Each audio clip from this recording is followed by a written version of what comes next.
आज world arthritis day के उपलक्ष्य में हम किंग जॉर्ज मेडिकल यूनिवर्सिटी चलेंगे।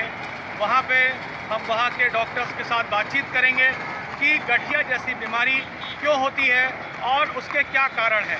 उन डॉक्टर्स के साथ बातचीत करके हम इस रोग के विषय में बचाव और रोकथाम के विषय में विस्तृत बातचीत करेंगे। तो आज सूचना इंडिया की टीम चलेगी किंग जॉर्ज मेडिकल यूनिवर्सिटी। आज हम किंग जॉर्ज मेडिकल यूनिवर्सिटी में डॉक्टर देवार्षी रस्तोगी जी के साथ हैं। वर्ल्ड ऑर्थराइटिस डे के उपलक्ष्य में आज हम उनसे जानना चाहेंगे कि ऑर्थराइटिस की क्या क्या समस्याएं होती हैं और वो किस उम्र में सबसे ज्यादा होती है, उसके बचाव के लिए हम क्या कर सकते हैं, उसके लिए हम लोग किस तरह का भोजन, किस तरह का खान पान और किस तरह के बचाव कर सकते हैं। तो डॉक्टर साहब से जानने की कोशिश करते हैं कि हम इसके बचाव के लिए क्या क्या कर सकते हैं। नमस्कार।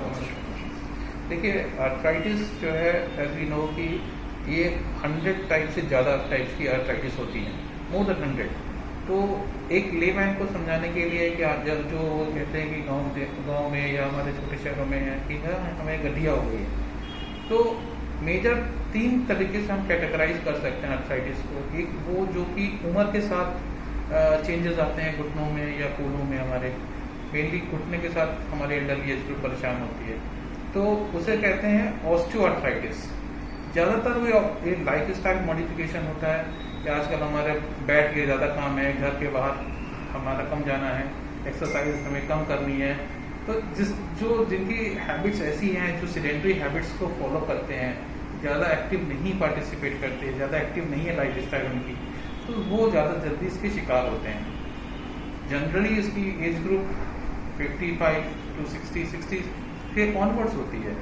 बट आजकल चूँकि ऐसी मॉडिफिकेशन हो गई है कि ओबेसिटी बहुत ज़्यादा कॉमन हो गई है, that leads to osteoarthritis early age group होने लगती है। सेकेंड नंबर पे आती है हमारी रूमेटॉइड आर्थराइटिस। ये एक तरीके से ऑटोइम्यून आर्थराइटिस होती है। इसमें हमारे शरीर के सेल्स ही हमारे बॉडी को डैमेज करने लगते हैं। कुछ ऐसे एलर्जेंस बनते हैं, ऐसे रिएक्शंस होते हैं जो कि हमारे सेल्स को डैमेज करते हैं।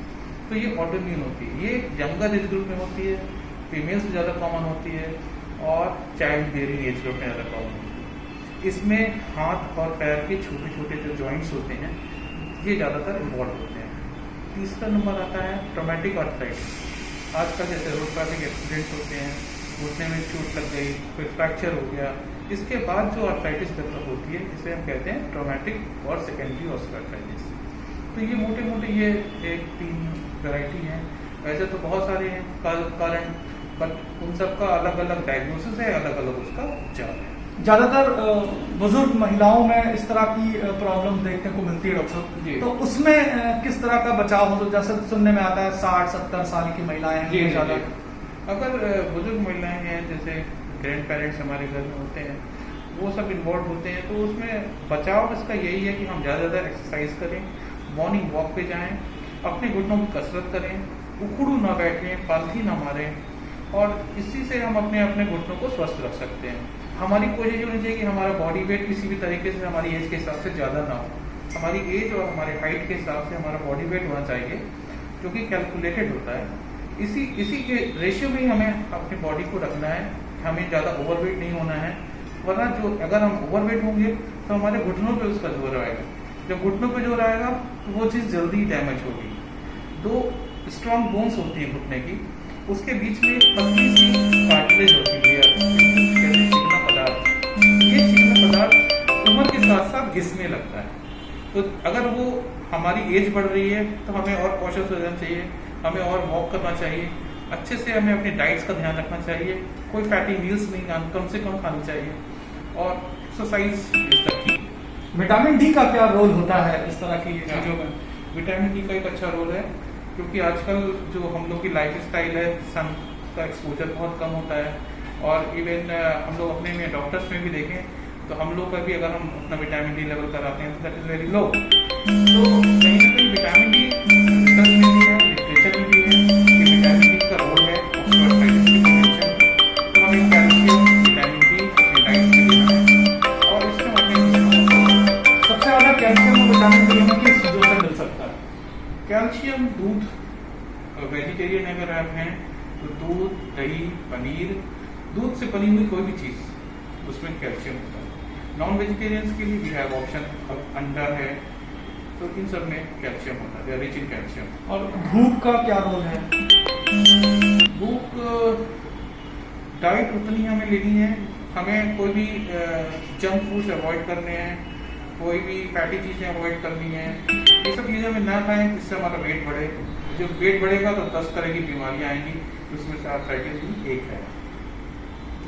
धूप में कितनी देर बैठने से इसमें धूप से ये है कि धूप में 5 से 10 मिनट का एक्सपोजर होना चाहिए, वो भी अर्ली मॉर्निंग में कहा जाता है। जब इनिशियली मॉर्निंग आवर्स में आप 8 बजे तक बैठिए, 8 से बैक करके अपना सन के पीछे बैक करके बैठ जाइए, और 8 से 10 मिनट की आप मॉर्निंग में अगर आप सन बाथ लेते हैं दैट इज फाइन। तो आर्थराइटिस के लिए सबसे ज़्यादा इम्पोर्टेंट जो फैक्टर है खराब होने का, वो खाली उम्र ही है या कुछ और भी कारण है? Life style modification. मैं तो कहूँगा आर्थराइटिस उम्र से ज़्यादा एक लाइफ स्टाइल मॉडिफिकेशन की प्रॉब्लम है, जो कि हमें ध्यान रखना है। हमें हमारा जो डेली रूटीन है उसका बहुत बड़ा योगदान है इस आर्थराइटिस को करने में। और उम्र तो एक फैक्टर है, but lifestyle is more important factor than age. कहते हैं कि मोनोपॉज जब स्थिति होती है महिलाओं में, उसके बाद ये शायद बड़ा कॉमन सा एक प्रॉब्लम होता है। मेनोपॉज के बाद प्रॉब्लम ये होती है कि हार्मोनल इनसफिशिएंसी होने लगती है, जिसकी वजह से